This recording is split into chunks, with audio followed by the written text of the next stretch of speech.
Grambling won several SWAC regular season titles but could never break through in the conference tournament until last night. It's the matchup college basketball fans wanted to see as number 8 LSU faced number 1 South Carolina in the SEC championship. The ending, not so much. After 9 weeks of games, the New Orleans Saints are in first place of the NFC South. As odd as that statement sounds, it's a fact that the Black and Gold have control of the division.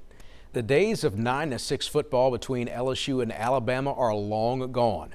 While the Tigers have put up a lot of points this year, it's been a challenge for the Crimson Tide. There have been no shortage of runs between Louisiana Tech and Northwestern State.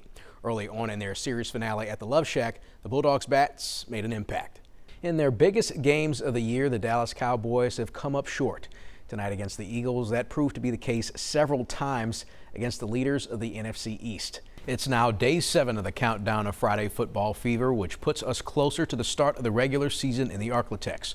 We're staying in Louisiana for our next countdown story as North Webster looks for a better showing in a very tough District 1-3A.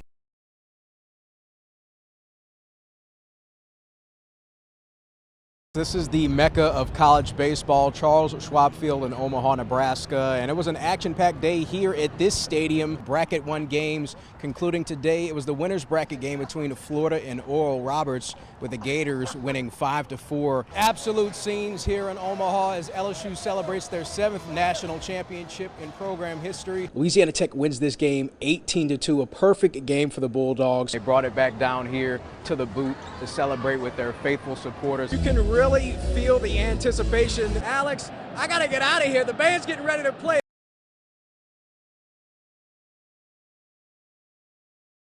Well, it was a doggone good night at George's Pond this evening, and there's a good chance that 2 furry friends had a great time after everyone left the building.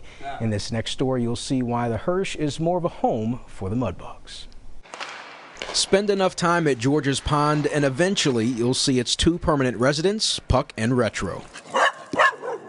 Mudbugs General Manager Scott Musket says they've been hanging around the Hirsch for 2 years since a stormy night the day before the 4th of July.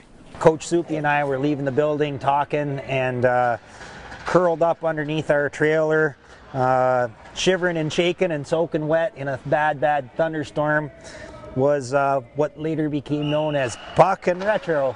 Puck earned her name due to her hockey puck color fur, and Retro for the resemblance to leather goalie pads from back in the day. When people hear the story, they're like, oh, no wonder they love you, you saved them. And the truth of it all is I think that they saved me. The duo accompanies Musket on his daily duties, and he says he gets as much out of their interactions as they do. There's a lot of days where you're putting in 14, 15, 16-hour days before you go home, and it's just really nice to have somebody here to share it with, and they break up the monotony. You know, they'll go out on the ice with me to push nets off, and when I edge in the morning, they go out on the ice and help me edge, and they're just great companions to have here. They're awesome pups. There are a ton of benefits to living at a hockey arena, like shelter and several places to explore, and it doesn't hurt being around on game day. We have an ongoing joke here that Friday nights after the game is the night that the pups get to have, you know, smorgasbord, because they run through the crowd, and if there's any chicken fingers left over or slices of pizza, you know, they're digging in. Y'all just was playing with me. George's Pond is ultimately a place to work for the Mudbugs, but Puck and Retro's presence makes it special. This is a home now because these 2 pups make it a home, and the boys respond well to them, and everybody's got all the time in the world for Puck and Retro. Musket takes responsibility for vet visits and normal dog food, and while they follow him around the most, it's a team game when it comes to their unofficial mascots. I think that anybody would have a huge fight if they tried to take them from me, and I think I would have a huge fight if I tried to take them from everybody else. So they really are, they're George's Pond's dogs. In some parts of the hive, it looks like nothing happened, but in others, Bird baseball head coach Greg Williams says Mother Nature left her mark. Initial reaction is disheartening. You know, as much work and time as players and coaches put out here to try to make it as best as possible. But you know, at the end of the day, you're thankful that no one's injured and that we weren't out here, and you know, that the extent of the damage wasn't any worse than it is.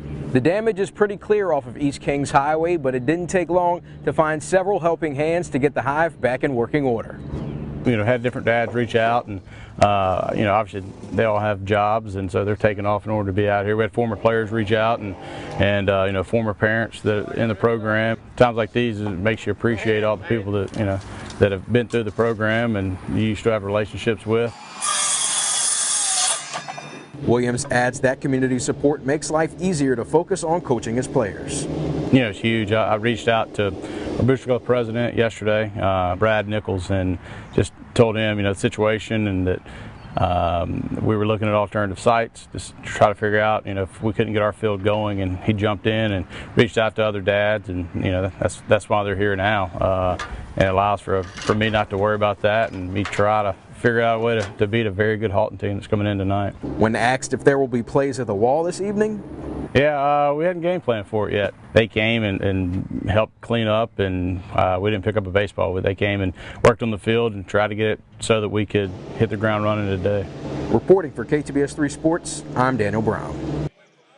I got a lot of responsibilities, honestly. I think the easiest part of my day is whenever it's game time, because the only time I have to really work is during timeout. So other than that, it's a busy day. Trey McCrory's duties as a graduate manager are typical, from setting up gear for practice to making sure meals are squared away on the road.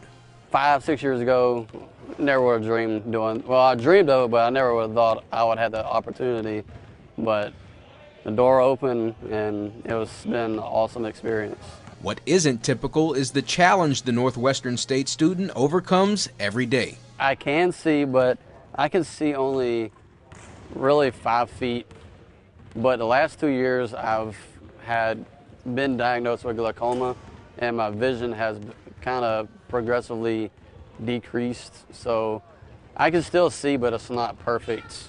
In the face of this obstacle, Trey's presence on the sideline is something that is endearing for the Demons. He refuses to allow force that challenge that he has every day to keep him from doing a great job. He is an inspiration beyond inspirations of his attitude, of his work ethic, and the things that he does. Trey's just, man, he's just motivation for us every day, especially me. Like, I see that guy, like, he can barely see, and he never, like, lets that, like, he never makes any excuses. He just does his job.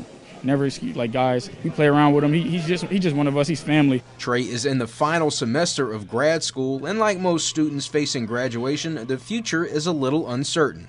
I hope to be with the team after this year with a possible position, but if not, I will still be a part of the Demon family no matter where I go. Whatever happens with the lifelong NSU supporter, his chance to be a part of his favorite team is a testament to what can be achieved. I've been doing this all my life, but I guess doing this with the program just shows that anybody, disability or not disability, you put your mind to it, you can do it. Reporting on Northwestern State basketball, Daniel Brown, KTBS 3 Sports.